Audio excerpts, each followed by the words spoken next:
everybody, and welcome back to the United Stand countdown to kick off the build-up show as Manchester United take on Nottingham Forest. Nearly had it postponed because of the weather, but we are here and the game is going ahead.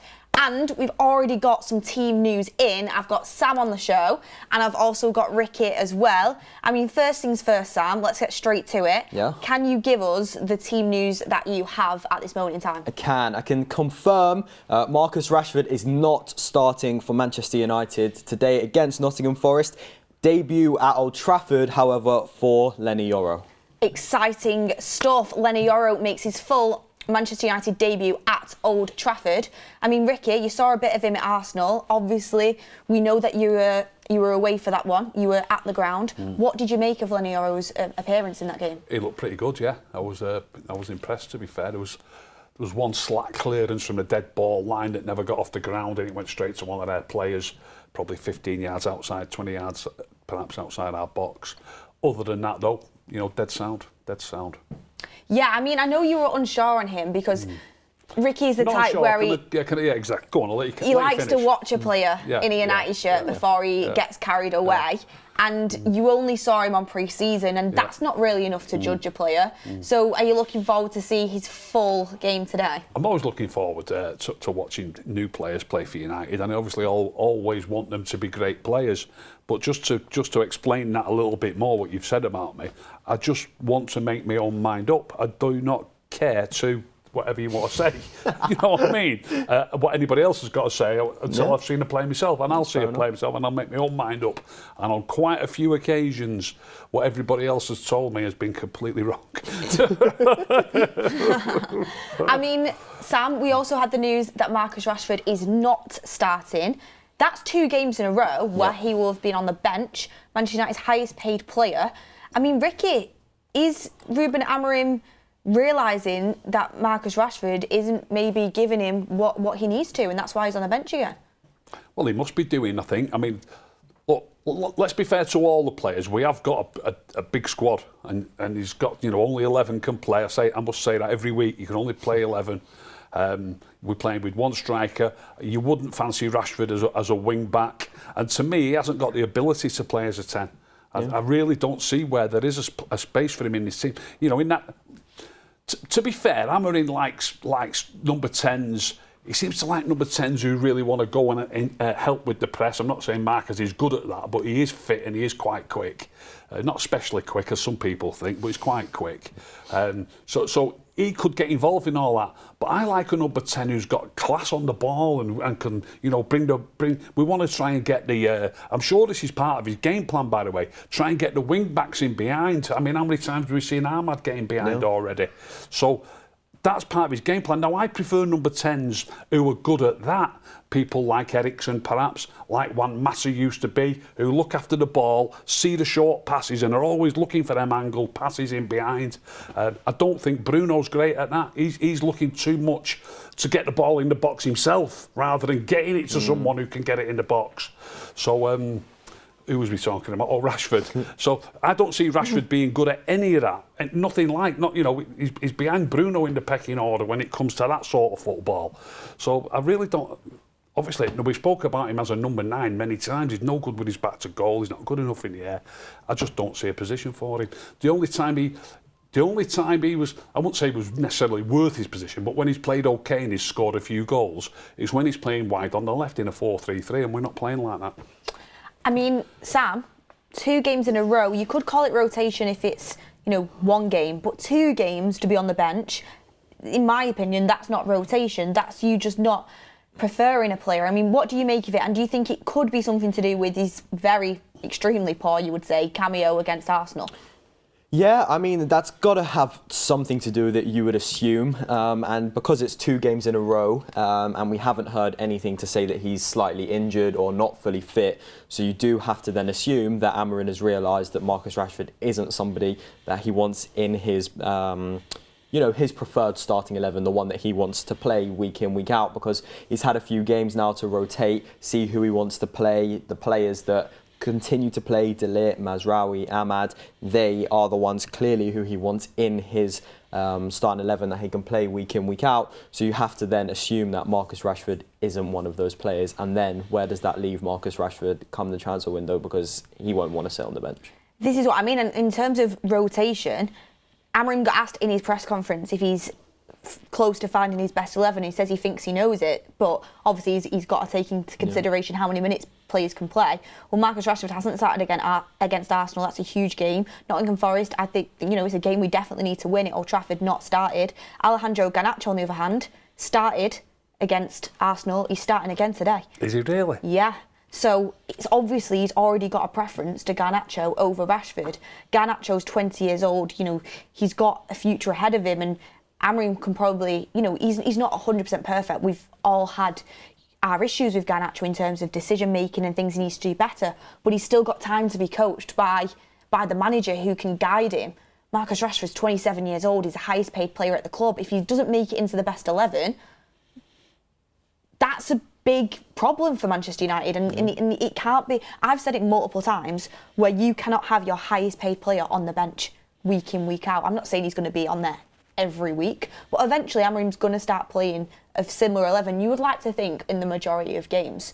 And if Marcus Rashford isn't a part of that, then I think he would have to go. I think he would have to. It shows also that Amorim isn't scared of making big decisions. No, definitely not. That's something that managers we have criticised in the past for managers playing the same inconsistent players week in, week out, and Amorim at the moment has not gone down that way. It could potentially be a work rate thing, because Alejandro Garnacho, we know he needs to get better in terms of decision making and being a bit stronger and a bit wiser sometimes with the ball, but he will run his socks off. He will work super hard off the ball, and you never question he's going to run for you, he's going to give everything.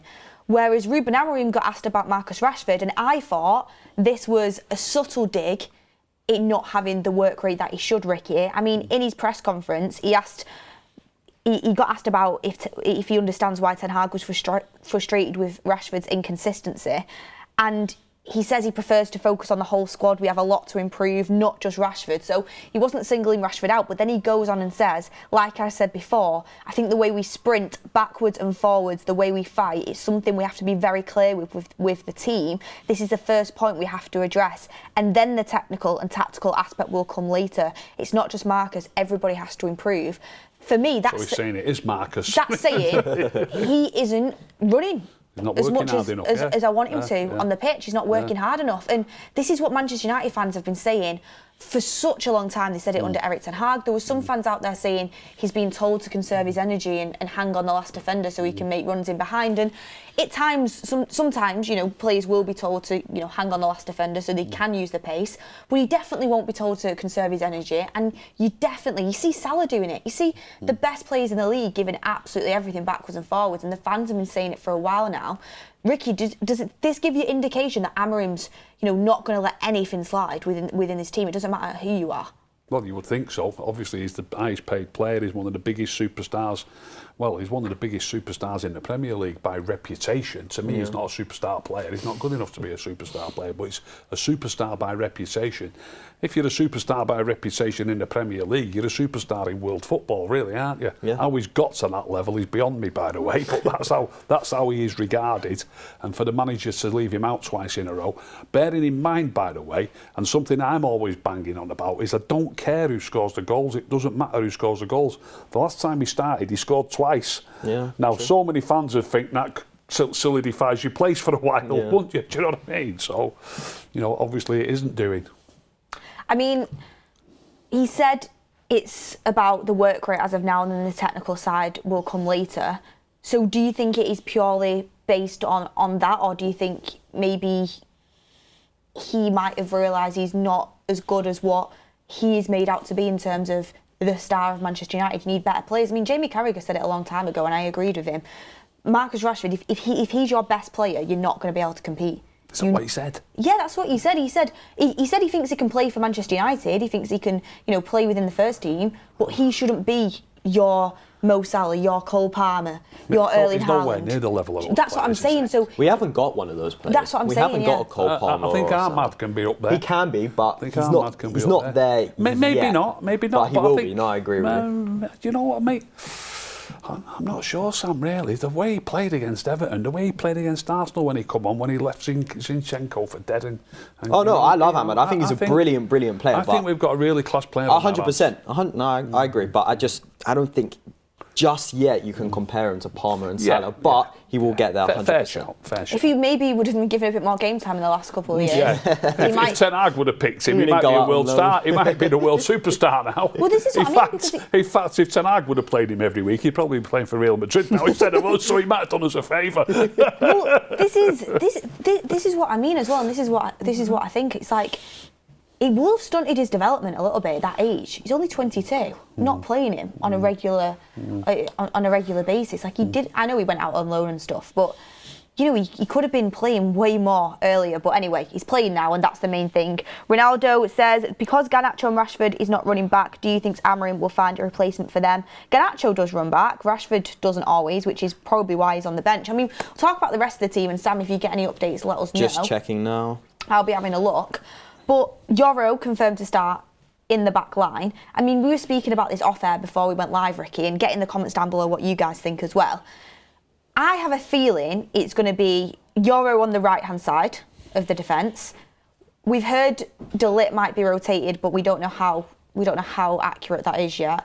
Say if Maguire starts in the middle and then Martinez on the left, it might be then you have potentially Mazraoui and Dalot as your wing backs, and Ahmad could potentially push into a number 10 position. Or do you think Bruno will go back there? Or he give Dalot a rest and play Ahmad at right wing back or left wing back. Yes, that's what I'm saying. I'm saying, what do you think? How do you think he'll work it? We need to know more of the actual starting lineup. It's our assumption, isn't it, what the back three will be? I think we only know at the moment that Yoro's playing. Confirmed at the moment. So you've got. I agree with you, Beth. I think it will be. I think it'll be Yoro, Maguire, and Martinez if De Ligt's benched, as we seem to think. So then you've got Mazraoui, could play wide. People might say, well, Mazraoui's playing great at centre back, so he might play. But if Mazraoui plays at centre back, as well as Yoro, as well as Martinez, I don't see which one of them is going to be comfortable as the central player. Do you understand what I mean? Defender, I like Mazraoui on the right. I think Yoro will be more, certainly at his age, he might develop, but he's probably better on the right. Martinez is better on the left. So I don't see a kingpin, if you like, amongst those three. So I don't see Maguire not playing if De Ligt's playing. So then there could be room for Mazraoui to play in midfield, or I don't know if he knows what Ten Hag knows. Even as one of the 10s, he played well. I know that's funny, but a lot of people didn't. Too many people don't understand the importance of your work rate, about you keeping it simple. It wasn't bad that game he played. I thought he played really well. He was involved in the first goal, a little 3 or 4 yard pass inside the penalty area. Too many people are not calm enough and cool enough when they get inside the penalty area, and he passed it. I think he passed it, I can't remember to who, to one of the strikers who laid it off to Eriksen, and Eriksen scored. So, I wouldn't be against Mazraoui having a run there, but we've got plenty of players that can play there. I'm just working out different positions that Mazraoui could play if he's not in the back three, because he seems as fit as a fiddle. I know they talk about rotation, but we said this on a show the other week. You know, there's probably, I don't know exactly, but there's probably 6, 7, 8, 9 Arsenal players who play every single week. And in the European Cup, the Champions League. Do you know what I mean?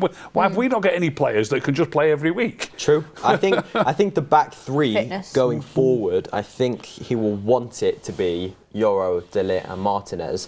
So if we get to see that today, which I hope we do, but we don't know yet, if we do get to see that, then I think it'll be interesting to see, because that will probably be the future of our three at the back, will probably be those three players.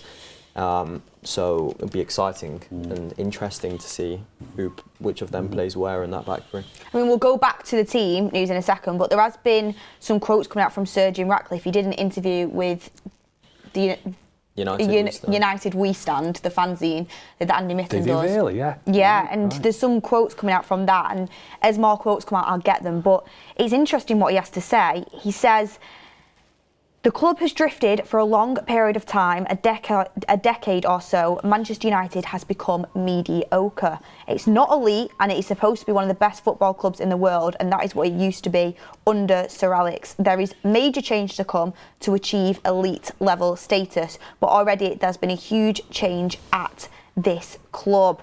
So very interesting that the part owner of Manchester United and somebody who's a massive driving force behind the new decisions at Manchester United, the new staff coming in and changing the club structure and basically in charge of the footballing side of things with the people he's brought in, the Omar Barada, the Dan Ashworths, the Jason Wilcoxes, etc., is labelled the club as mediocre. It's kind of, obviously it's not good that Manchester United are being labelled that by their co-owner, but it's kind of refreshing to have someone that actually accepts the problems rather than just pretends they're not there. Yeah. Like, if that was a Glazer interview, he'd have said, we're working, we're a great club, we've got top facilities. But for actually Jim Ratcliffe to come out and be brutally honest, I think that's a good thing. I agree. Yeah, And Kobbie Mainoo's playing, by the way, apparently. Oh, is he? I need to have a look at a little bit more at that. I am going to guess the team. I think it'll be Onana in goal, obviously.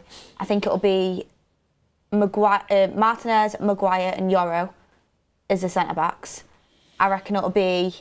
I reckon Malacia will start again. No, I think it'll be Ahmad and Mazraoui as the wing-backs. I reckon it'll be Casemiro and Mainoo, Bruno and Garnacho and Xerxes up front. That's what I think it'll be. I think you're spot on. Do you? I think it will be that as well. But I think De Ligt will play. I don't think Maguire will play. I'm not sure of the thoughts of it all myself, but I think you're spot on. The only reason I think De Ligt might be on the bench, I want De Ligt to play, by the way, because I think he's been really good, honestly. But you do have games every few games, and you are going to need to give players some sort of rest here and there. Mazraoui hasn't had much rest, though, to be fair. But I do think De Ligt might potentially get rotated. But then if Yoro's coming in for his full debut, maybe you want De Ligt there alongside him, because De Ligt obviously is a leader. He's been playing a lot. He knows how that back line functions. He knows how it works. He leads from the back. So maybe he'll want that. We'll have to wait and see. Maguire could play there, though, love, not a problem. No, I do think he could. I thought Maguire did really well against Arsenal, actually, when he played. Yeah, I did. But De Ligt has been playing more football. Maguire's only just coming back from injury as well. Even though he did have a good game against Arsenal. I think if Yoro plays, which I'm told he is, he will only play the first half. Do you reckon? I think, because we're nursing him back from that injury that kept him out for months. And what he did with Maguire, he only gave him 45 minutes. Malacia's only played 45 minutes twice coming back from injury. So I think if Yoro plays, he will only play for 45 minutes and then potentially replaced by Maguire or De Ligt, whichever of them have missed out. Yeah. I mean, I want to come to you, Ricky, and we'll talk a bit more about the team. Kobbie Mainoo, the things that we've got confirmed so far on the team is Kobbie Mainoo starts, Rashford is on the bench, and Lenny Yoro starts Should for have Manchester 5 United. minutes full team.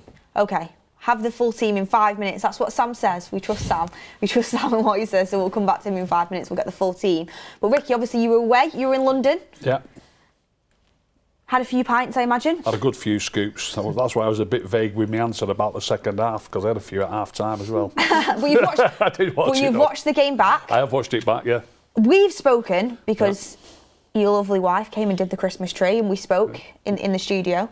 But the people and the viewers didn't get to see what you had to say. I know what you thought. But what did you think about the Arsenal game? Because you were on the fans forum, and people will obviously want to know your opinions on it. I was really happy with the first half. Arsenal hardly created a chance, did they? Not that they created loads of chances in the second half. It was two set pieces that even though one of them was dead lucky as well, it bounced in off his back or something. It's still a dangerous corner. Oh, could I just say, by the way, I watched the fans forum. And anybody who didn't watch the fans forum, I'll come to what you said, Beth, in a minute. But I'd go back and watch it. Brilliant conversation between Maud's and Tully about. Well, but I'm coming to your bit in a minute about Maud's and Tully about the different number 10s that we've got and the different strengths and weaknesses and the number 6s, and if Bruno needs to play every minute of every game like he normally does. That was a great part of it, but also. A brilliant point made by you, Beth, about Arsenal's corners. About Arsenal's corners. Why are Arsenal's corners? And I mentioned this to you yesterday when we were here. And my lads used to play against a team when they were 13 or 14 who had a kid who could swing the ball under the crossbar, and every time we played them we knew they were going to get a goal against us from this. He's 13 or 14 years of age. He ended up being a pro, Brian Wilson, if you're watching Brian. He played for Stoke City for years, he played for Bristol City for years, loads of championship games. And he could swing the ball under the bar when he was 13 or 14. Why are Arsenal, and this is what Beth said, this is her point, why are Arsenal so dangerous from corners? And shouldn't every Premier League team be able to be just as dangerous from corners? Thing, yeah. You know, I know a kid that could do it who played for Bristol City and Stoke. Do you know what I mean? Doesn't make sense. I don't get it. Yeah. It's so evident what Arsenal are going to do from corners every single time. And I was speaking to people about this, and only a few people seem to agree with me. I really don't think Arsenal were the better team in that game. I'm not saying we were better than them, but there wasn't a lot in it. It was in just the second half they were, I thought. Yeah, that's fair. But like overall, it was pretty equal. They just scored from 2 set pieces, and obviously the first set piece goes in. It changes the nature. I think of the in game. the second half though, Sam, I think the pressure was building, and the set piece. The goal changed the game. I mean, one of the corners, by the way, was embarrassing. What Rashford did, where he tried to flick it up and volley it over his own head, and he couldn't do it. That was a disgrace, and the manager wasn't happy with that. Might be another reason why he's on the bench again. So that's gone for a corner, which is an embarrassing corner to give away. As soon as he gave that corner away, I was sat there, I was at the game, as you know, I was sat there in the stand thinking, they'll score from this now. That is the type of corner that I fancy. I know it's a ridiculous thing to think, but I can't help but think it. As soon as you give away a stupid corner, you know, I don't mind a winger racing down a wing and trying to get a crossover, and the fullback pulls his tripe out to block it and it goes behind for a corner, that's fine. But any time you give away a stupid corner, I always think to myself, they'll score from this now. Yeah. And they did. No, it's true. Do you know what I mean? Full team? Full team, yeah. Credit to Amorim Ball on Twitter. This is the team. 4 changes from the last game. Onana in goal, Martinez, De Ligt and Yoro, so potentially the future of Manchester United. Dalot left wing back, Ahmad right wing back, Mainu and Ugarte, no Casemiro, Garnacho, Bruno, Højlund. Love that. Absolutely love that team. Absolutely. I actually wasn't close now looking, but I like the rest of it. I actually wasn't close, but I actually think So Mazraoui, apart from Mazraoui, having a rest. Apart from Mazraoui, I think that's his best team. Right. What, you think that's the best team with Bruno and Garnacho as the 2 10s? I think we've got about 3 others that could play there better than them. Well, that's my opinion. But anyway. I think that's our best team when. I was going to say before when you were talking about Rashford being left out. Apart from Mazraoui. When you said that Rashford was left out before, I didn't get round to saying it. You know, Garnacho's still in the team, and look, I know he works hard, and I know what's the manager's banging on about working hard, but I don't think he played well the other night. I think he ran it into touch too often, got dispossessed too easy. No, he did. I'm not impressed by Garnacho at the minute at all. We spoke about on the fans forum. You would have seen if you watched it. He gives the ball away. In fact, you said on it that one of them led to another corner that led to a goal. He's got to get hold of that ball. He's got to learn.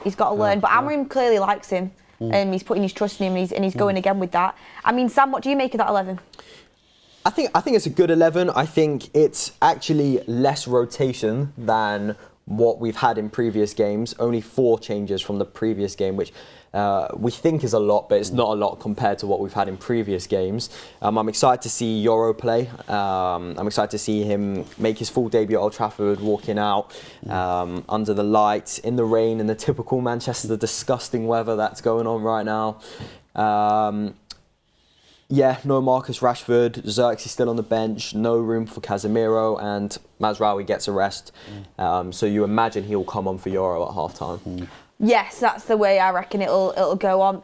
Maybe 60th minute potentially, something like that. But I do think that was a really good point by you, Sam. I mean, I think this is the first time we'll be seeing Mainu and Ugarte play together in that double pivot under Amorim. Okay. Under Amorim. I think, someone correct me if I'm wrong, but we saw Kobbie Mainu come back and he obviously got suspended. He was playing with Casemiro. I don't think that partnership worked, to be honest, in that game. And, as you know, I think we won that game, actually. We ended up winning that game. Yeah, it was against Everton. We ended up winning the game, but I don't think that partnership was actually particularly good. Obviously, we know that the future is Ugarte and Mainu. That's what the club want. I think that's what Amorim wants as well. Playing together today, are you excited to see how them two complement each other? Without a doubt, I'm looking forward to that. Yeah, I think that is a strong part of the team. And while we're on that part of the team, when did Casemiro started against Everton, didn't he, I think? But then he didn't start at Arsenal, even though Mainu was suspended. Yeah. So Casemiro must be wondering what's going on and whenever he's going to get a start again. He's not favoured as well, yeah. And I thought at Arsenal, I thought a reason why he might have played is because of the height. In terms of off corners, it's useful to have, but Amorim still didn't fancy it. So this is what I think Amorim with Casemiro. I think the reason why he doesn't quite fancy him is because I watched it at Everton, and I thought he performed quite poorly, to be honest, in that game. I'm going to be honest. He was, even though we ended up winning that game, goals change games, and that Marcus Rashford goal changed the game. We weren't actually dominating up until that point, and Everton were onto us a little bit. And I do think Casemiro is performing poorly. I think Amorim's issue is, you've seen the clip that Jamie Carragher did after the first game. I think it was on Monday Night Football, when he was saying Casemiro wasn't 100% sure whether to fully go and fully commit. So he gets caught in the middle a lot because he's not deep, because he's thinking he does need to push forward, because that's what Amorim's instructions are, to go and press and close down that space. But then he doesn't trust his own pace enough to be able to get back, so he doesn't fully want to commit. And I think Amorim's probably got frustrated that it's fracturing our setup and our structure in terms of going for the press and closing down the space. And that's why they were easily getting through our midfield, Everton, before we ended up scoring that goal. And even afterwards, to be honest, him and Mainu just didn't quite work. There was way too much space there. Whereas Ugarte knows the system like the back of his hand, knows what Amorim wants from him, and plays it really well. So I think Casemiro and Rashford, the two conversations you've got to have, because the two are the highest paid players at the club. And I mean, we don't know fully yet, but Amorim doesn't seem to fancy them as much as maybe the other players that, haven't got these big contracts. So there'll be two big decisions in the summer if anyone would take Casemiro at his age and the contracts and wages on. That would be another topic to discuss. But yeah, I think it's interesting. I think Arsenal obviously was a Premier League game. This is also obviously a Premier League game, and we play Europa League on Thursday. So then it is Rashford. You would assume Rashford and Casemiro would then come back in, and then they're then being classified, if they don't play the next Premier League game after that, as cut players. And Casemiro and Marcus Rashford, with the egos they have, won't, you think, accept being a bench player for Manchester United. You'd assume they'd want to go and play first team football week in, week out. And they've got it in them to play first team football week in, week out. But if they're not fancied by the manager, then they've got to do what's best for their own careers. I mean, Ricky, what are your thoughts on it? I agree with every word, yeah. They're going to want to be playing regularly, and it looks very much like they're not going to get first team football on a regular basis at United. Let's run a poll in the chat. So we've got a poll running, what will the result be today? Let's end that. Let's run a poll with, do you think that is Manchester United's best lineup so far under Ruben Amorim? I know Mazraoui isn't in it, and that is frustrating. Who would you actually take out for Mazraoui? Because I've just seen Greg, our producer, on Twitter saying he thinks the best lineup would be taking Garnacho out of it, putting Ahmad at 10 and bringing Mazraoui in. That'd be much stronger. Do you agree with him? That'd be much stronger. Well said, Greg. Where I said I would probably maybe take Dalot out potentially and then put Mazraoui in.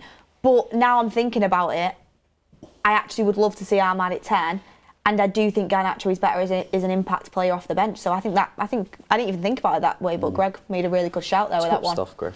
If Dalot can get back to his best, because he's not been playing at the level that we know he can do in recent times, that's for sure. I mean, let's see what you guys are saying. What will the result be today? 86% of you say United win, 7% draw, 5% say a Nottingham Forest win, while proper backing Manchester United. Are people downplaying Nottingham Forest? Ricky, got a lot of players that you like, Anthony Elanga? Oh, yeah. I love Elanga. Have we got their starting lineup yet? Not yet. Minutes. No, okay. Yeah, they've got a few players that I like, a few underrated players. It's not going to be easy. I mean, they got beat. I think that's why you just said City. They got beat 3-0 by City on Wednesday night, didn't they? Yeah. Which is a big defeat for them, in comparing to how they've been going on. They were third for a consecutive period of time. Yeah. So maybe the bubbles burst a little bit. You never know.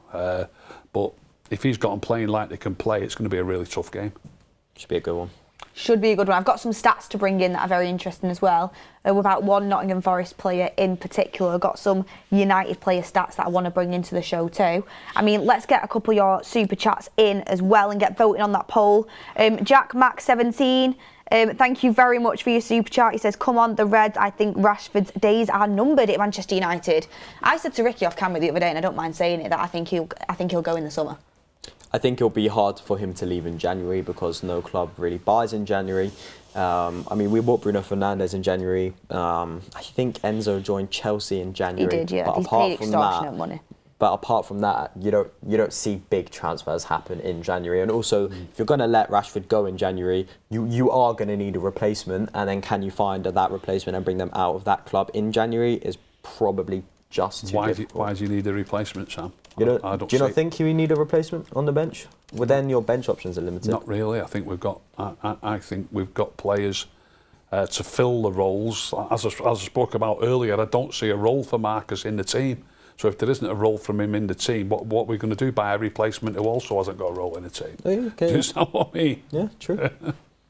A lot of people asking for the lineup. If you're just tuning in, why weren't you here at the start? That's my question I asked you. But I will give you the lineup. It is Anana in goal. You have De Ligt in the centre of defence with Yoro on the right and Martinez on the left. You have your wing-backs as Ahmad and Dallo. You have Ugarte and Mainu in the midfield.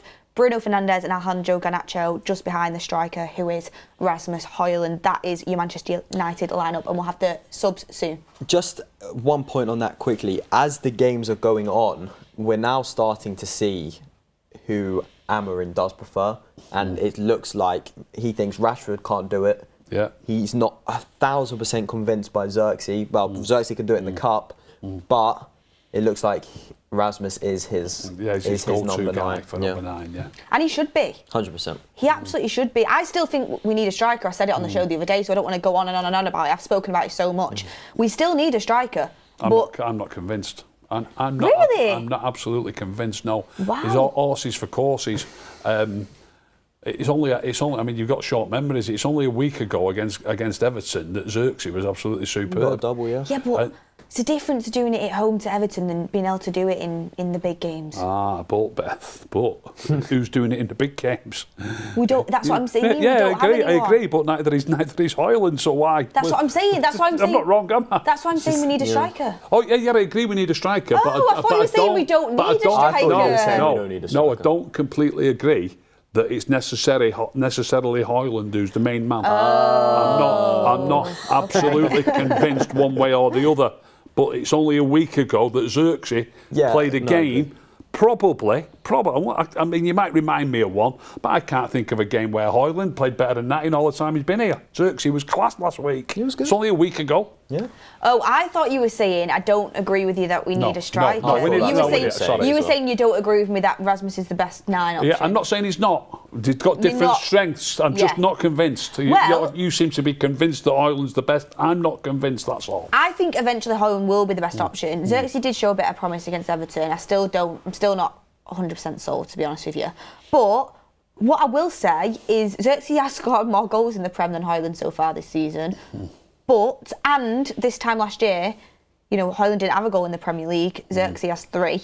So, got to look at that. But then Højlund did kill it in the Champions League, even though we ended up getting knocked out because we had a defensive disaster.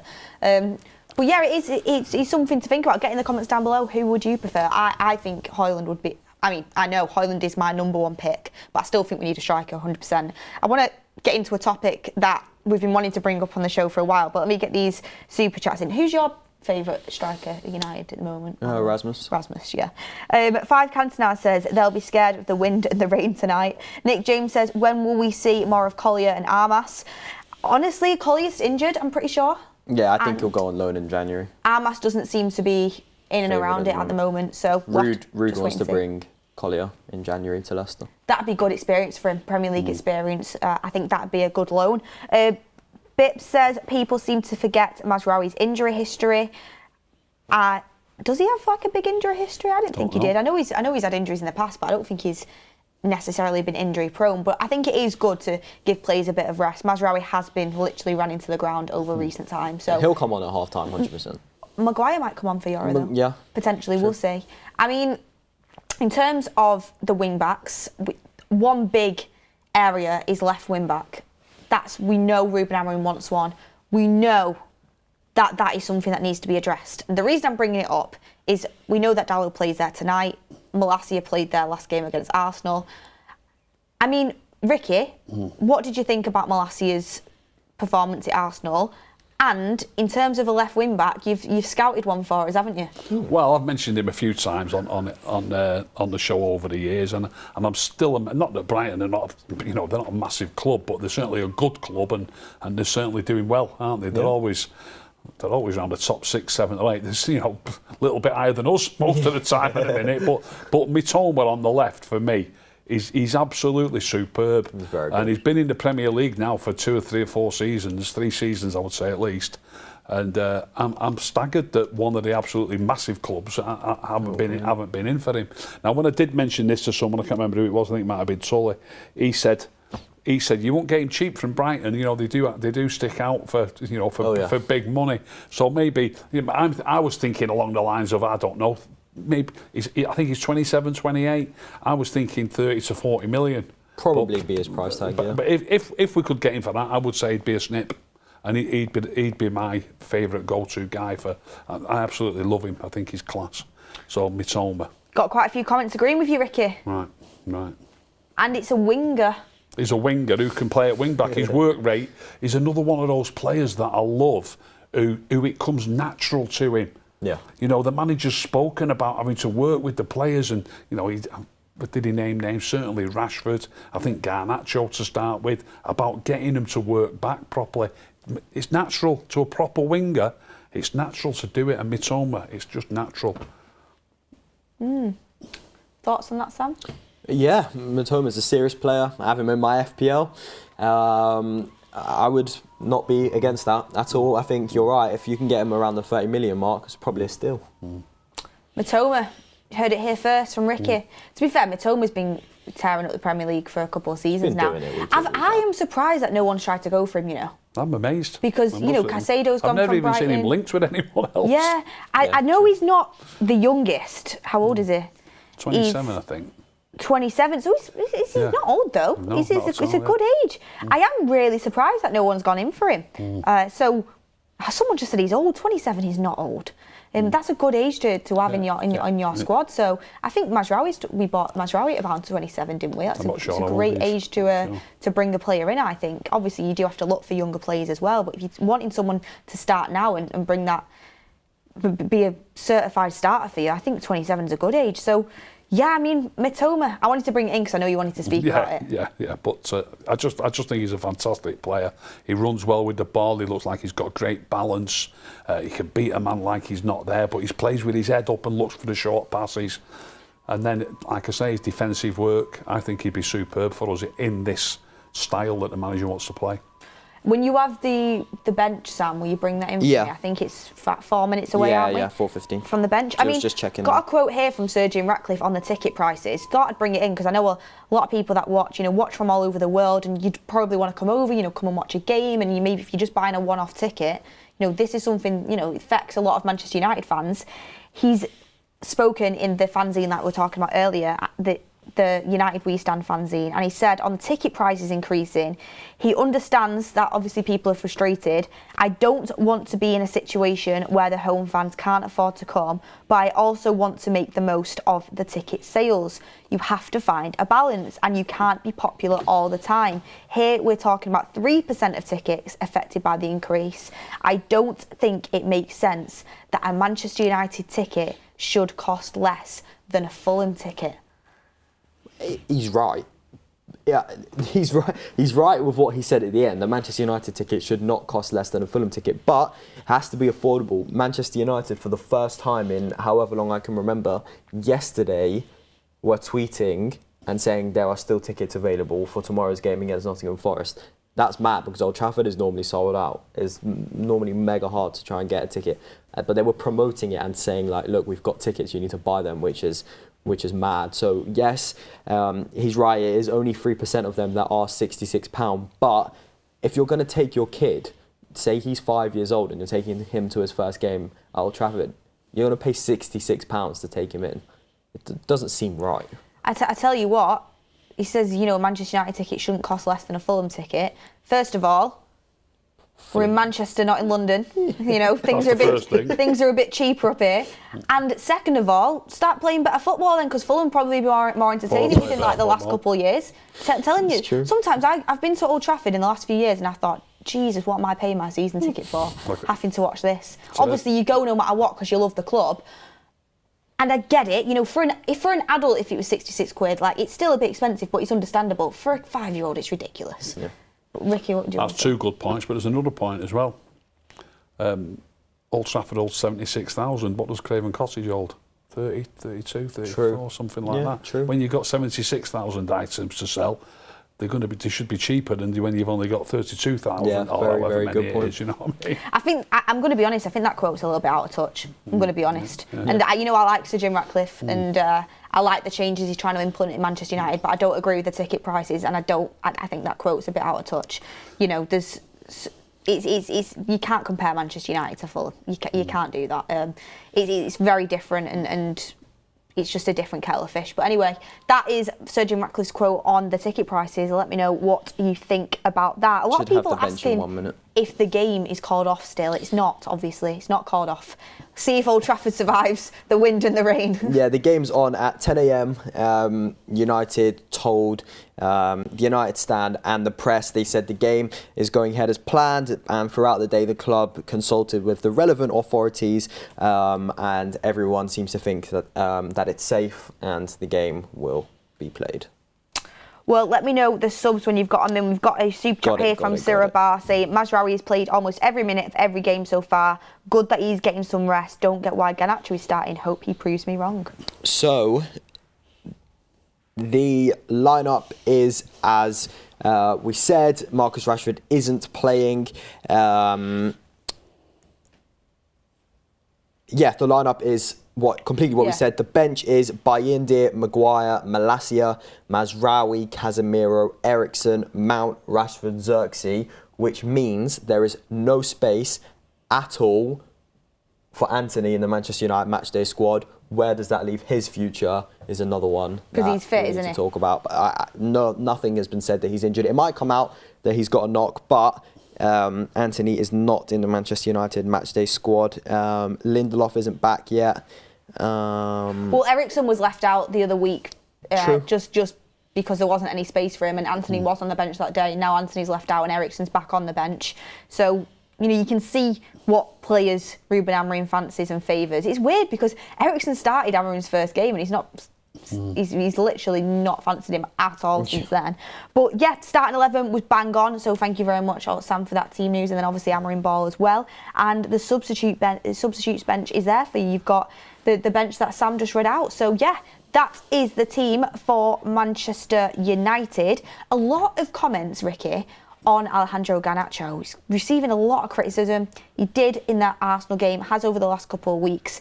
Can you understand where the criticism is coming from, and where does he need to be better? Because a lot of people respect your opinion. Footballing man, where does Garnacho need to be better for him to receive, you know, praise from you and for you to want to see him in a starting 11 for Manchester United? Mainly decision making. It's one of, if not the most important thing in football.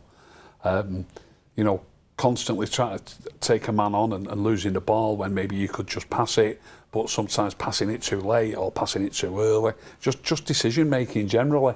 When you're speaking about our best, I know he likes energy it's a catch-22 situation. The manager likes energy in his 2 number 10s, and we're at home to Notts Forest. Surely it's equally important that we look after the ball and try and pull them from pillar to post by moving the ball around. Yeah.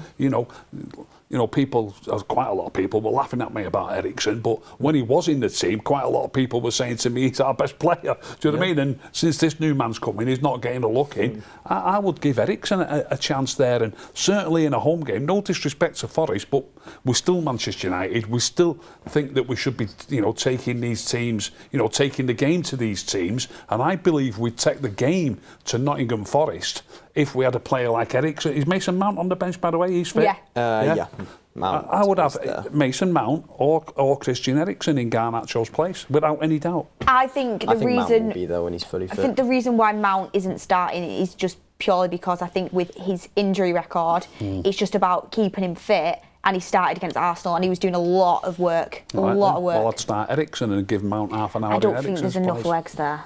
You were saying that before, No, Beth, but then when he played, you said he was great. No, I'm not talking about just Eriksen. I'm not talking about just Eriksen. I'm talking about the whole team. You know, you've got Bruno and Eriksen, and then you've got Ugarte and Mainu behind them. Okay, yeah, there is. You know, Ugarte's got energy. Bruno, we know he's got energy and stuff, but there's not. We just need to look after the ball, Beth. I'm sorry. We need to look after the ball better. We need to pull these teams from pillar to post. And let's look. It's important that you have got legs. It's important that you do get back behind the ball. All these things are important, but the most important thing is decision making, looking after the ball, passing it around. We're at home against Notts Forest. Let's aim to have 65% possession. Do you know what I mean? And try to make openings by having intelligent. I'd much rather have a more intelligent player who passes the ball well. I understand nearly that. all the time. I understand that. Palace have gone 2-1 up. Yeah, I just seen that. How long's left in that game? There is half an hour left. Oh, is there? Loads of time. I think City will come back, but still, you know, not only I think Palace are always City's that team where they struggle against them. Selhurst is a tough place to go. They're no always matter hard what. at home to beat Palace. Yeah, Selhurst is always a tough place to go, but you know, it'd be well interesting if City, you know, they get that win against. Because I thought they'd bounce back from here and start flying again. They might still. But they get that win against Forest, and then say if they lose another game, like it's interesting how you know the kind of peaks and troughs of that. So keep an eye on that result. If anything else comes in, do let us know. I mean, speaking of Alejandro Garnacho, because what I do agree with you on, Ricky, is I've said I think if Manchester United want to be competing and want to be, you know, serious, a player like Garnacho, in my opinion, at this moment in time, should be coming off the bench. I don't think he should be starting. I just don't think we have, you know, a wealth of riches to be maybe starting ahead of him right now. I get your point about looking after the ball better, and there are players in that team who can do that. I think, like Sam said, if Mason Mount was fully fit, he would probably come in for him there. But you're comparing Garnacho and Rashford. I've got some stats to bring in because I wanted to make the show a bit interactive. In terms of Rashford's obviously on the bench 2 games in a row, Garnacho's starting 2 games in a row despite the criticism that Garnacho's getting. I've got some stats in to compare them to each other so far this season. So goal involvements, you've got Rashford with 10 and Garnacho with 12, so quite close. Expected goals. I don't know what this one is. Expected goal difference. Matt's put it in. Plus 2.3 for Rashford and minus 1.8 for Garnacho. I don't know what that one is, but I'm going to skip past that one. Take-ons per 90, 1.55 for Rashford. You have 1.42 for Garnacho. Progressive carries. This is where it kind of, you can see the difference. Rashford with 3 and Garnacho with 5.63. So Garnacho is better at moving the ball up the pitch than Rashford has been. Shots per 90, Garnacho 3.5, Rashford 1.8. Passes per 90, you've got 24 with Garnacho, 22 with Rashford. And tackles, this is another big one, 1.38 for Garnacho and 0.83 for Rashford. So Garnacho is just ahead, but it's not by an absolute landslide, Ricky. No, it's not. True. It's not by an absolute landslide. Do you think it's an area where they're both not quite good enough? Or I think the take-ons per 90 is something that is big in a football game. You have to take on your man. You have to run. You have to work hard. If you're not taking on your man, yes, I know some people would say at least they're trying, but if you're not beating your man successfully per every 90 minutes, then you've got to look then for another option. And what are you doing wrong? How are you improving? Are they successful take-ons, those figures, or just take-ons? Are they successful take-ons? it says here just take-ons. And what's the numbers again? Take-ons per 90, 1.55 for Rashford, 1.42 for Garnacho. So it's like one or one and a bit per game. To me, it's barely relevant. And I don't mean between the two. I mean for the actual player, each individual, 1 point odd a game. What's that? Taking whether that's attempts or even if it's successful. Suppose if it's successful take-ons, they're beating the man once a game. Big deal. Do you mean big deal? The expected goal difference that I'm seeing, I think what it means, plus 2.3 for Rashford, minus 1.8 for Garnacho. Does that mean Rashford's scoring 2.3 more goals than what is expected? Expected goals. And Garnacho's scoring 1.8 less than what he's expecting. Is that what it is? It must be. It must be the difference. But what expected goals is from the chances and the strength of the chances, how good the chances are that you get on the end of. That is your expected goals. Bournemouth had it's way bigger actually than Spurs when they played on Thursday night, for example. Yeah, so Rashford is scoring more than expected. Garnacho is scoring less than expected. I thought it was that when I was running through it, but I didn't want to get it wrong. What's Rashford's? So Rashford scored 2.3 more goals than expected, and Garnacho 1.8 less than expected. And they're basing it off. Do you want to know what? Seems too high to me. I can't believe that. Well, do you know what I can believe that in terms of Garnacho, because how many opportunities he has where you think, oh my God, he should have scored that. Like, you had to do better with that. True, and he does shoot a lot. And he does shoot a lot, and he misses a lot as well. Yeah, like, he always goes for the shot. He's mad because sometimes he can score some very good goals, Garnacho. He's got a good, he's got a good highlight reel of goals he scored, but some easy chances he misses, and I'm like, how has he missed that? But he's always getting himself in the right place at the right time, and that is a skill as a footballer. You just don't end up in them situations by accident. Yeah, it's just 100%. If he actually improved his decision making, he'd be onto something, and he needs to improve his strength with the ball as well. That's something he really does need to improve, especially in our final third. In our defensive third. But I just thought I'd bring it in because I think it's interesting, because so many people always massively big up Garnacho and slate Rashford. There's not actually that much between them. The big thing for Garnacho with me, that I don't actually think, based on ability in terms of playing football, there's much between them. I honestly don't. But the big thing for me is Garnacho, I know you're going to get work ethic.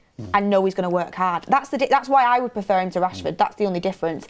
And with Garnacho, for me, it's I know he's got a high ceiling in terms of he's got levels to go up, and he can be coached. Whereas Rashford at 27, I feel like we've seen the best of Rashford, and I don't know if we'll ever get that back, and I don't know how actually much more you can do with him and how inconsistent he is. That's what frustrates me. Whereas with Garnacho, even though I don't think he's as brilliant as what some people make out, I can see the potential, and he's going to give you the work rate. And ultimately, I don't think they're both good enough to start for Manchester United if we want to be serious. I think if we're comparing Garnacho and Rashford, then you know that when Garnacho is on the pitch, as you were saying, 100% of that time he will be fighting, and there is pride wearing that Manchester United badge when Garnacho plays. Now, I'm not saying that Rashford isn't committed to Manchester United, because he is, and we all know he is. But the work rate difference, and that is obviously important, and what Amorim is really looking for. Garnacho, if you're gonna look at the bench and Garnacho and Rashford are there, and you think I need someone who's going to work hard and potentially change the game, you would bring on Garnacho. That's what I think. I agree.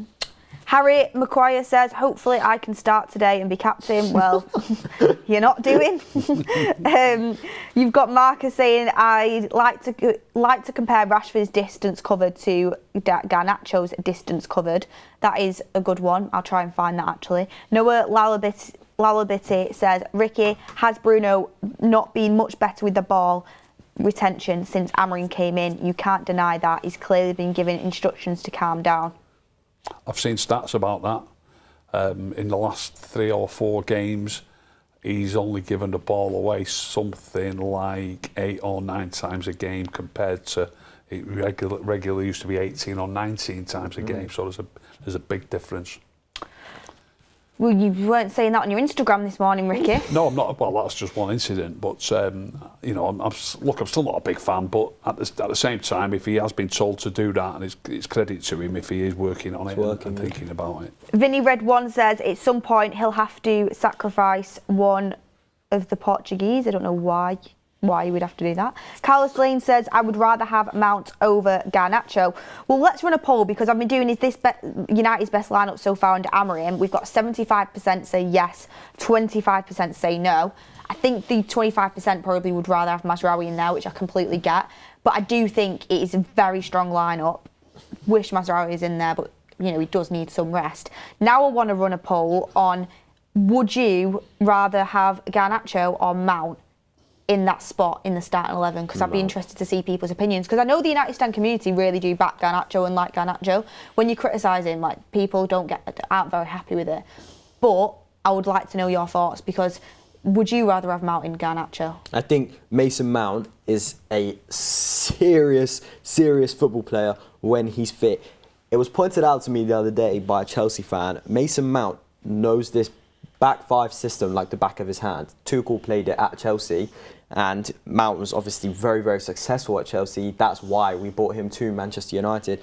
Mason Mount knows the system so well, and he knows that exact position so very well. I mean, the Champions League final. I mean, Mason Mount is the perfect player for that position, and he knows the system so well, and that is so important to have players in the system you're playing that know how to play in that system. And we know Mason Mount is a talented footballer. He was an England international. He's working his way back up there, but it's all about if you can stay fit. If he starts, will we not see him for 3 weeks? That's the question. And it's not his own fault. Like, when a player gets injured, that no one wants to be injured. They're not doing it on purpose. But ultimately, you can't just play. If he's on the bench and he's going to come on, if he can physically only play 30 minutes, then play him for those 30 minutes. I get it. You can't play him week in, week out, because he won't make it fitness-wise. But he's a serious player. He knows that position very well. So I'd say once he's fully back, he'll have one of those number 10 positions. Couldn't have said it better myself, Sam. Thank you. Part of the Mason Mount fan club. Join the club. Let's get one of the only members in there on this channel. But, you know, slowly and surely people are joining. You've always liked him, haven't you? Yeah. I like Mount. You rate Mount like as well. him, Yeah, we've got the Mason Mount fan club in the studio today. I had a Mason Mount shirt last year. Yeah, you did, didn't you? Yeah. So that's why you got And injured. then a Cobby all the one time. this year, and they both got injured. So Yeah, I'll just stop buying shirts. Yeah, you need to stop it. City have equalised, by the way. Apparently a fantastic goal from Rico Lewis. But I would also bring Mount in. Ricky, would you have Mount in over Garnacho? I'm assuming you would be, yeah. I mean, let's see what the poll is saying so far. Keep getting your votes in. While I'm surprised at that, I thought it'd be more Garnacho votes, but it's 60-40 at the moment. Right. 16 in Mount's favour, 40% in Garnacho's favour. So keep voting on that. I'll keep that poll running for sure. I mean, let's have a little look at some of your chats coming in as well. We've got, one second, trying to get them up here. Apples and Pears says, if the wing-backs are more attacking, then Mount would suit it best. With defending wing-backs, then creative players will get the nod. So he's basically saying, you know, you can have the Mount and the Bruno in the 10s if your wing-backs are bombing on and making them runs. And I think that's actually a really good point. And I think it gives you so much when you do have your wing-backs that are willing to make them overlapping runs. Ahmad does it all the time, and his press is fantastic. And you know what? To be fair to him, as much as, you know, he obviously has had his struggles, Malacia has been making them runs as well, and it is good to have a left footer that can make them runs on the outside and can get crosses into the box. Obviously, against Arsenal, he didn't have as much opportunity to get crosses in because he was more focused on stopping Saka. That was his first point of call in that game. But you've seen in the Bodo Glimt game, he was actually getting crosses in. They weren't good crosses, but he was getting in good positions. I mean, in terms of Malacia, Ricky, do you think his days are numbered? I wouldn't say that, no. Did you like him against Arsenal? I thought he played all right. I thought he played well considering how long he'd been out for, and he was against Saka. Yeah, I thought he played all right. Funnily enough, you mentioned that... you mentioned that clip. You didn't really mention the clip, but you mentioned that I didn't really say much good about Bruno on the Instagram this morning. If you watch that clip, Malacia plays a terrible header in field. It's an absolutely terrible header. I don't know what he's thinking of, what he aimed at. You know, sometimes you've just got to, if you can't bring it just down, jumped. Yeah, just head it clear, not into the middle of the field. But what it led to was nothing to do with that, by the way. That was Bruno should have passed it instead of trying to beat somebody. But overall, Malacia in that game, I was pleased with him. Yeah, I mean, look, when you're up against Saka and you're still 0-0 at half-time, you must have done a half-decent job, surely. He's some player, that Saka. Oh, fantastic. Some player. I was honestly really surprised at how good... it's not as if he was like amazing, but how well Malacia dealt with Saka, considering how long he's been out and how that he got ripped to shreds for that Bodo Glimt goal, let's be honest. And to bounce back from that, especially after all of his injury problems, and deal with Saka, I was very happy for him. Obviously, he's still not at full fitness. He's just coming back, but he's definitely an option. I don't think he's one for the future. I do think he will end up leaving eventually. Not eventually, I mean, I think he will end up going quite soon. I don't think it's Amorim's solution at left wing back. You know, Ricky's got his eyes on Matoma, and I'm sure Amorim will have someone he'll want to bring in, and the scouts will already be doing their work. But for now, it's just good to have a left footer who can come in and build his fitness back up. Don't rush him, but to have him as an option, he's good for sure. Yeah, no, I agree. I think he obviously did a very good job locking up Saka. As you said, if you go in 0-0 against Arsenal, everyone has done something correct. I think maybe to argue his days are numbered is unfair due to the amount of time he was out. I mean, that Bodo game, what was it, something like 575 days since he even played, like touched the grass at Old Trafford. So I think it's not a bad bench option. Again, he came back from injury. He's still on the bench. Where's Luke Shaw? So for you to think that Malacia and Shaw were out, and now Malacia is the one that's on the bench, and Shaw can't stay fit. You'd have thought it'd be the other way around after Malacia was out for so long. But obviously we hope Shaw's back soon, because I think that Luke Shaw's one of the best was left backs, so one of the best left backs in the world when fully fit. Luke Shaw, there's no future in him. I'm sorry. But yeah, there's no point in talking about it. It's useless talking about him, because we're talking about someone that can't play. So there's no point. He's never ever fit, is he? No. It's like speaking about, you know, getting Wayne Rooney back playing for Manchester United. It's just not going to. It's just not going to happen. I wish he could play. Wish he could play, but it's just not going to happen. Like, generally, that's the likelihood of Shaw. Mentioning Shaw and Malacia and the terrible injury records that they've got brings me to this Diego Dalot thing. He's getting quite a lot of stick for how he's been playing, and he's forever being played on his weaker side. He got one game against Arsenal on the right hand side, didn't he? Yeah. And I've read an article where the manager has said, we know that Dalot's better on the right and he will play there at some stage. He just can't at the moment. He just can't, because we need him on the left. And at the end of the day, he got to start on the right against Arsenal, and it lasted 45 minutes, didn't it? He had to switch back over to the left. I still think, and this might just be complete recency bias from me, but I still think even when we get a proper left wing back in, I think Ahmad keeps right wing back. I think he'll be better than Dalot there. Yeah.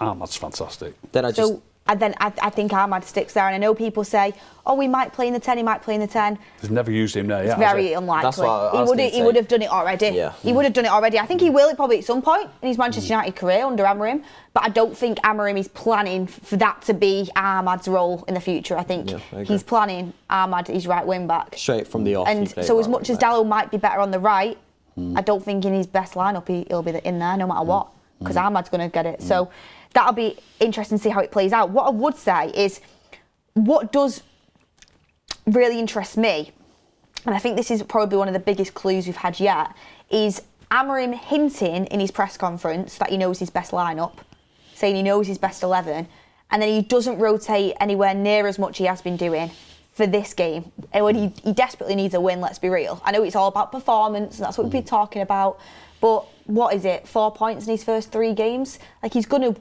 definitely want a win today against Nottingham Forest at Old Trafford. Of course, you do have to rotate a little bit, and you've got to keep an eye, but he hinted he knows his best 11, and then there's less rotations, and this is the 11 that goes out. And I think it kind of shows that there's writing on the wall for a few players like we've already talked about.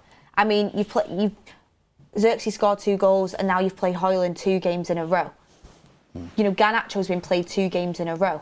You know, De Ligt's been in that team every single week. We know Mazraoui's literally just being rested because he's played so many minutes.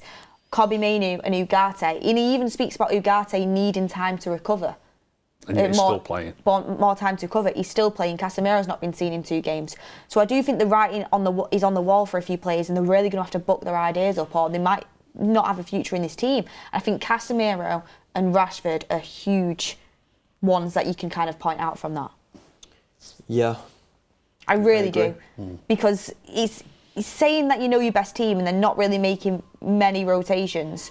And then, you know, 2 of the highest paid players at the club are on the bench 2 games in a row. I think that says a lot. And of course they could come back come back from it, and of course, you know, they could make their way into that team, but they're going to have to work really hard and prove a point to Ruben Amorim for sure. And some of the other players are going to have to drop off in form. Yeah, exactly. You've got some super chats coming in. Sirabat says that Bruno should be rotated as well. Amorim doesn't think he needs rotating, and he clearly likes him. Actually, you've brought up a really good point that I want to bring in. I said to Ricky before Amorim actually got the job, I was like, you know, if this manager continues to pick Bruno and always plays Bruno, will you start to accept that maybe he's just a good player? Because every manager likes him. And I said to him, please will you stop lumping Bruno and Rashford into the same category, the same bracket, because I'm a massive fan of Bruno Fernandes. I used to like Rashford. I'm not a big fan of the way he plays anymore, I'm going to be honest. I think he can turn it on, I think he can turn it off. But he's someone that if we sold him in the summer, I wouldn't be gutted. Whereas with Bruno, I would be. I rate Bruno very highly. I said, please will you stop grouping them together, and please will you accept a little bit that he might be a good player if this manager continues to play him. So Ricky, he's now benching Rashford 2 games in a row. So no one has to play anybody, like all them rumours kind of come out. Oh, the manager's told he has to play Rashford and Bruno. He's clearly not. Bruno's been starting every game, still the captain. I mean, you know, he's picking him, and Rashford's now on the bench. Will you please accept that maybe Bruno's just a good player? I'll give it till the end of January. At the end of January, if he's still in the team, I'm going to stop coming. Stop Coming. to the games? Because he's been picked by Solskjaer, Rangnick, Ten Hag, now this fella, time after time after time, 4 managers. But they must see something in him that you don't. Well, okay, let me finish. Yeah. So either A, they're all idiots, or B, I'm an idiot. Either way. B. Either way, I might as well stop coming. If they're going to keep playing him, I don't want to watch it, and at the same time... You're not going to stop coming. Don't be silly. Flip it up. Give it. Do you know what? Ricky's saying he'll give it till January. That he's backing down in the slightest bit here. That is good enough for me. You're not going to stop coming to the games. I won't let you. Okay. So you will be still coming. But yeah, I needed some kind of something there, because I knew he was going to get picked. I just don't get again. it. I just do not get it, me. I really can't see it. Well, Let's see. some of us do get it. I know. To be fair, at the end of the day, that's okay saying that. Let me come back with something then. Okay. You know, we've still, you know, we've started all right under the new manager, but we were crap under Solskjaer, we were crap under Ten Hag, we were crap under Rangnick. We're teetering really on the edge of, have we improved yet? Maybe we have a little bit, maybe we haven't. Let's give it another 6 or 8 games and let's see if there is an improvement. And if there is an improvement and Bruno's still in the side, helping with that improvement, then there might be something worth talking about. But we're yet to really be... We can see a little bit of improvement in a minute. We can see a little bit of improvement. But we are yet to sort of be nailed on for top 4, and we're only... What are we, 6 points outside the top 4 or something? Do you know what I mean? we're in 13th, don't think about top 4. Yeah, but the thing is, Beth, it's the amount of points that matters, not the amount of teams. Because all of them teams are within 2, 3, 4 points of you. Yeah, true. You know, so if we can't climb to at least 6th by, I don't know, the end of January, mid-February, and Bruno's still in the team, I will still argue, you know, big deal, so you think he's good, we're crap. Do you know what I mean? Well, Ruben Amorim said it himself. We're not elite, and basically, in other words, did call them rubbish, didn't he? Yeah, basically. In a nice way, and he's done it. Honestly, there's only so many different ways you can subliminally call your team rubbish, and he's done it multiple times, a lot of times over the past week or 2 weeks since he's been in. Just some news that isn't Manchester United related, but West Ham can confirm that Michail Antonio has today been involved in a road traffic accident. Apparently he's been airlifted to hospital. Oh, so no. we're all sending our best wishes to him. The thoughts and prayers of everyone at the club are with Michail, his family and friends, and the club will issue an update in due course. Please God, he's all right. We obviously hope here on the United Stand that he's okay. That sounds horrendous. You don't want that to happen to anybody. Send in our prayers. That's terrible. sending our prayers to Michail Antonio. And it's honestly, I don't know if it's anything to do with this weather, but please, if you're travelling to the games be careful, or you're out there, try not to be on the roads as much as you possibly can be, and be really, really careful. That's so sad. I hope he's okay. I really do, really do. Wow. Well, we'll just send all of our prayers over to Michail Antonio and his family for sure. Not that I wouldn't wish him all the best if he wasn't a good player, but what a player he's been for West Ham.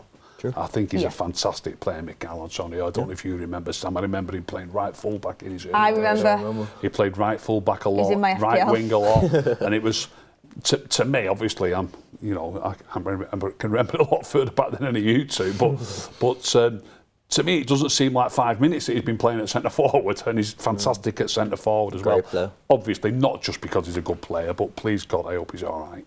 Yeah, Agreed. we are sending all of our best wishes and hoping that he is okay. So yeah, let's hope he's all right. And we've got to move on with the show. It's always hard to kind of move on from things like that. We've got to move on with the show, but we are sending our best wishes to Michail Antonio. Hope he is okay. But I mean, talking about going back to Manchester United and going back to how we said the writing's on the wall maybe for a few players. Obviously, Ugarte started again, even though Ruben Amorim said he needs a bit more time to recover. He's gone with him again. I would go as far to say I absolutely love this Ugarte story. I said in the summer I wanted him. Some people were on the fence about it. He came in. A lot of people were worried about his future at Manchester United. A lot of rival fans writing him off, and even our own fans writing him off, because Ten Hag didn't rate him, let's be honest, barely even used him. And when he did play, he didn't look that great when he came in. But under Rude, he started, improving a lot and looking a lot better. And then under Amorim, he's just been flying. And it's gone as far to say, I would say, I don't know about you guys, he's one of the first names on the team sheet for me. I think he's that important. I think the team, without him in it, just looks like it's lacking that energy that's needed. He's exactly what that system needs. And I think on that, we have to praise the team above, because it wasn't an Erik Ten Hag signing, Ugarte. They, obviously, he wasn't bought for this Ruben Amorim system because they really hoped it would have worked with Ten Hag. But they knew the player, they knew what he could do, they knew what systems he could play with. So there has to be some... what's the word? We say when they're not doing well up above, we criticise them when they're not doing well. So I think it's fair that we have to give credit to when they do get the signings right, and I think Ugarte is one of those signings that they have got bang on.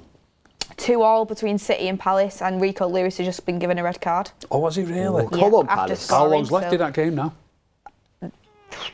How long's left? It's on the 85th minute right now, so we'll see how that goes. I've got the Nottingham Forest line up here, actually. We've not even talked about that, have we? Let's hear it. You've got Sels, Murillo, Williams, Anderson, Milinkovic, Aina, Yates, Gibbs-White, Hudson-Odoi, Silva and Wood. So Elanga isn't in there. Elanga's on the bench. Hudson-Odoi comes in. Hudson-Odoi's a great player. Do you know who I really rate? Gibbs-White. I think he's top draw. Player. I really do think he's good. He had an injury, didn't he, start of this season, but he's coming back in now. So Hudson-Odoi is a great player. Yeah, it's a good team. Nottingham Forest is a good team. And wait, let me just check. Oh yeah, Chris Wood does start. Got some. Let me bring him. I've got 2 sets of stats to bring. I need to bring him in before the end of the show because Matt's made the graphics and they're really great. So I was talking about Ugarte and Casemiro. I've put their stats together for this season just to compare them. Tackles and interceptions per 90. 5.92 for Ugarte, 4.89 for Casemiro. So one extra for Ugarte. It's not loads. It's not loads. Final third tackles won, the same. Touches per 90, Casemiro's 10 more. Pass completion, this is where it's different. So Ugarte's is 87%. Casemiro's is 82%, so he's got a higher pass completion, Ugarte. Progressive passing distance, Casemiro's is way higher with 335, Ugarte on 166.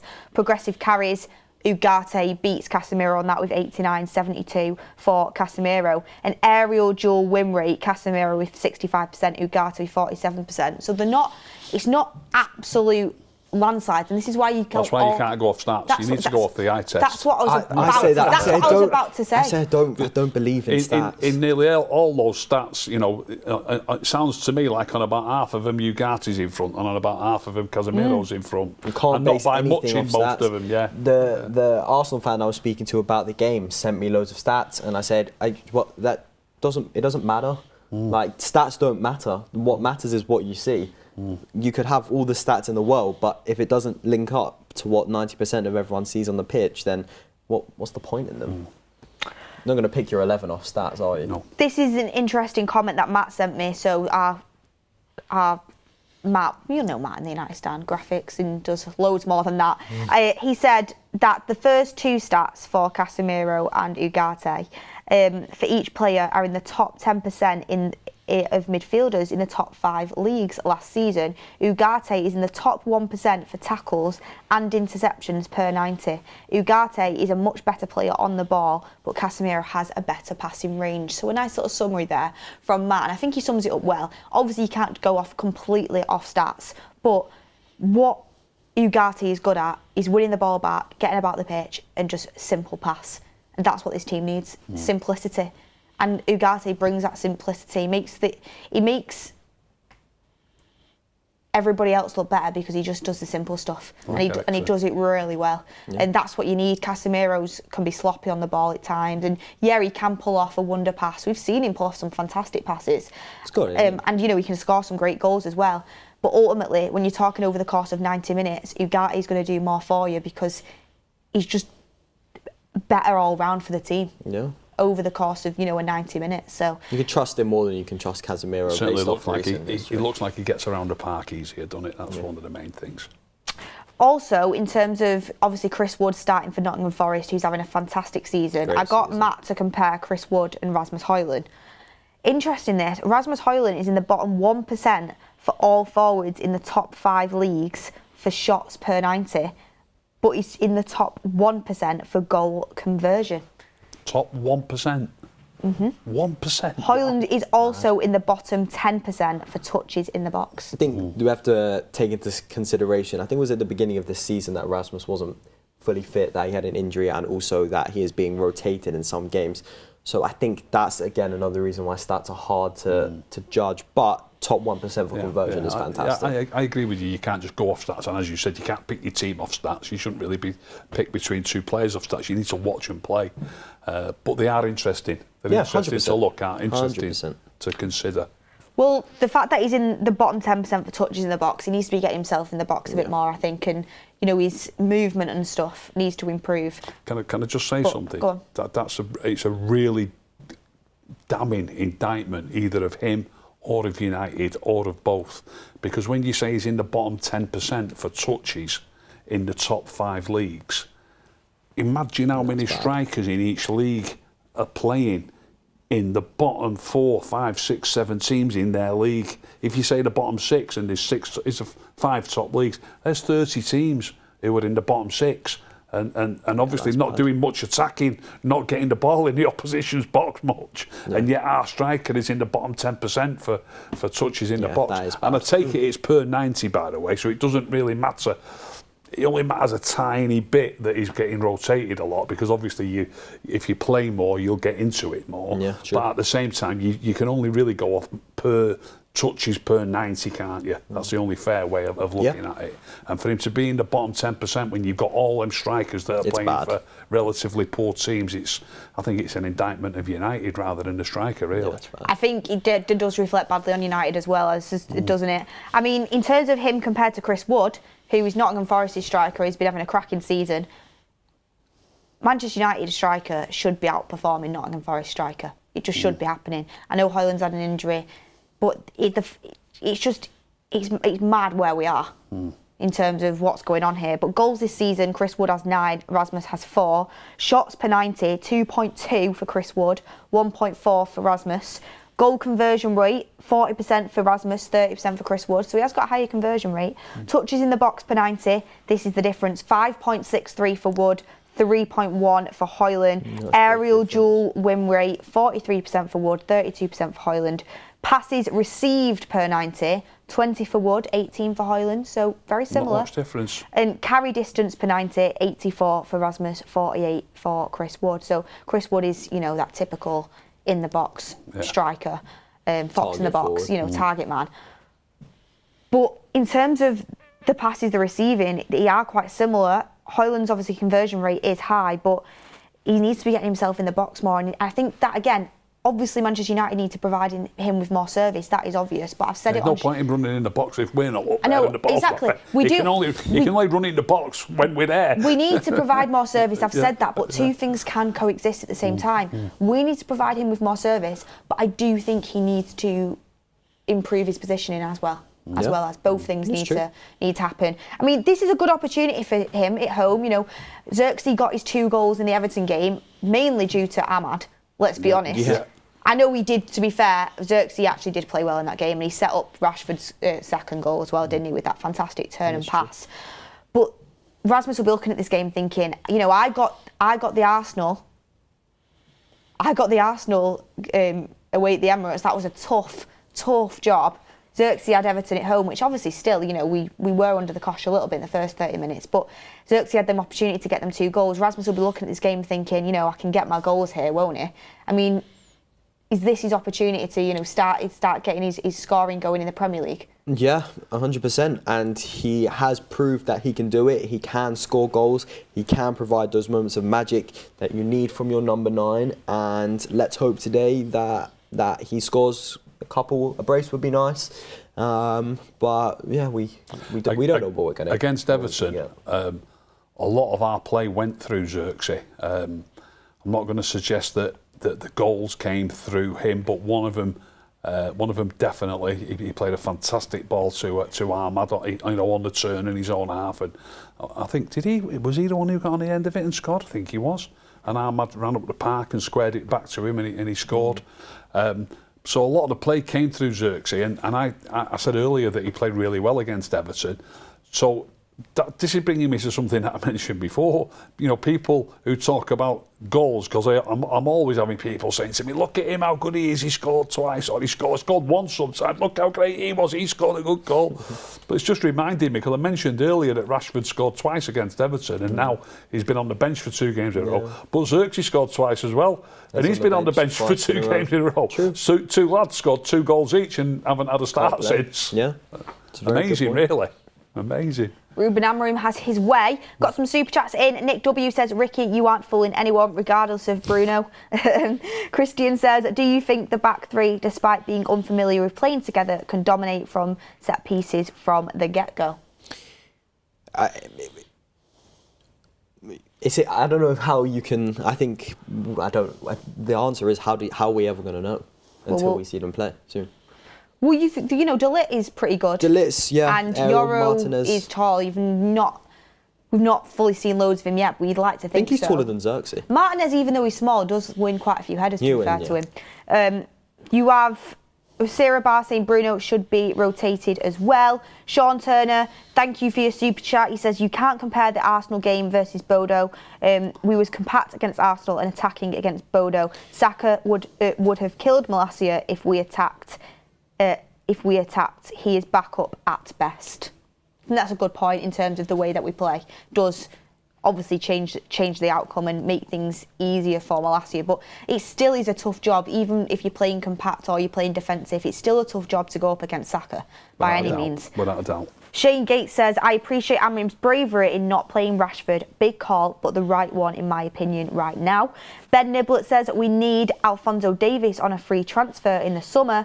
Coach Con says, I know I'm in the minority, but Mount FC equals hopes and dreams FC. Has he ever had 7 or 8/10? Is he ever had a 7 or 8 out of 10 for Manchester United? We're stuck in 2021 hoping he's the same player. I think he's been good when he's played. Yeah, I agree. I still think there's more to come, but I think he's been good. Yeah. Michael Matthews, would you guys take Pulisic? He's been Milan's best player and been playing amazing in the Champions League. No, been and gone. No, I wouldn't take Pulisic. City All the Way says, it's notable that Casemiro and Rashford are out of favour. If your manager loses to Forest with his preferred lineup but wins the Europa match with them, they will likely return to the main team. City drew 2-2, by the way. Oh, is that over? Is it over? Over, and Rico Lewis, because he got sent off, misses the Manchester derby next week. That's not a good thing. What isn't? It's not a good thing that he's missing the Manchester derby. No, I know. I don't rate him at all. I was just saying that now he can't play. It's a weird one, Rico Lewis. I think he'd be a really good 5-a-side player. I do. England, Lee Carsley liked him, but it's too. No, I think he's technically very good on the ball. I'm not keen on him. I'm not seeing loads of him. But not each time 100% sold. I don't always watch City, but each time I've watched him, when I've watched Rico lose, I haven't really thought he's played well. I never know what position would be his best position. Yeah, he plays like. But he is. I think he's good on the ball. But City all the way. That super chat. If Casemiro and Rashford play again in the Europa League and we win and we lose today, if the lineup, they'll come back in. Yeah, that's obvious. And we're not saying it's over forever. I'm just saying right now it seems like they're out of favour. And if that continues in the summer, both of them might be asking questions. Jamie Pop says, this trio is football savvy. Beth is a great presenter. Thank you very much. We appreciate that. And Vinny Red 1 says, my super chat was because Bruno and Dalot do not need to start. Malacia could start where Dalot is and Ahmad as a 10 instead of Bruno. Both haven't lit it up. Alex Dreyer says, with Ricky, why are the managers scared of dropping Bruno? He's with me, so somebody's with me, yeah? Right. They must be with you, Ricky. That's nice. You've texted your son, haven't you? To put a super chat in. I know he's done it. M. Parker says, love the karaoke, Beth. Oh, you seen my Instagram last night? Yeah. Deleted a couple of things this morning. Once you wake up with a clear, in the cold light of day, with a clear head. Yeah, got a bit carried away on the I don't know why karaoke you weren't last in the night. Wicked movie, to be honest. I should have been. They absolutely missed their track, missed a trick not casting me. I completely agree. Honestly, I mean, you think the movie's popular now. If I was in there, honestly, sales would have gone through the roof. Nah, singing is probably, it's one of them things, I absolutely love it, but I'm genuinely like, I'm like a drowning cat or whatever you call it. It's awful. But yeah, I had a good night. Thank you for that. I mean, nearly towards the end of the show, Mark will be taking over for the watch along soon. Nottingham Forest at Manchester United. It's surely got to be a win for Manchester United. Score predictions, get them in the chat. Sam, what's yours? 2-1 Manchester United. Forest to score first. Everyone's going 2-1. Ricky? I've said 2-1 already. I've said 2-1, that was my prediction. I said 2-1 before you even sent it in. Do you want me to change mine then? You changed it last week and got it right. Ricky, last week, Ryan messaged him saying, what's your score prediction for Arsenal? Ricky put 3-0 to Arsenal. Yeah. And Ryan was like, oh, you can't be having that. And he went, all right, I'll go 2-0 then. Didn't do it, getting it right. Tull's just put up 1-1. He thinks it's going to be a draw. Lack of confidence from him. Get yours in. A lot of 3-0s coming in, a lot of 4-0s coming in. I won't make the same mistake by saying 4s a lot because of Everton again. And we've got Keel Robinson says Anthony 71st minute winner. He's not even in the squad, so that won't be happening. Just on Anthony, I asked, is there an official line why Anthony isn't playing? And I was told that there's no comment because Amorim didn't get asked about it. So you'd assume that he has just been left out completely. Okay, well, we'll wait to hear more on that. But thank you everyone for watching. The poll on who would you rather play, Mount or Garnacho? 44% Garnacho, 56% Mount, so quite close. But that was interesting to get your response on that. I thought Garnacho would have won, but you went with us. We all went with Mount. We won over the viewers in the end. Hit a like on the video before you go over to Goldbridge on the watch along. Really do appreciate it. It does help us out, so please hit a like. You've been going for an hour and a half now. It's absolutely flown by. Sam, it's been great to have you on. It's great to be back. Ricky? Thank you. Great to have you back from your London adventure. Oh, it's brilliant, that trip. But I look forward to the forum now after the game. This won't be as good as Nottingham Forest at home in the rain. I'm sorry, come on. You're going to go again when we play them in the cup? Let's be honest. I hope so, yeah. I mean, Ricky, you've got to make the most of the games considering you won't be coming after January. Yeah, because Bruno'll still be in the team. Yeah. I mean, anyway, guys, we'll hand you over to Goldbridge now. What should they go and infiltrate the chat with? Go and infiltrate the chat with big calls. That's all you got to say. Big calls from Ruben Amorim in his starting 11. So big calls. Go and infiltrate the chat with that. We'll love you and we'll leave you. Enjoy the game. Hopefully it's a win and we'll be back for the fans forum very shortly.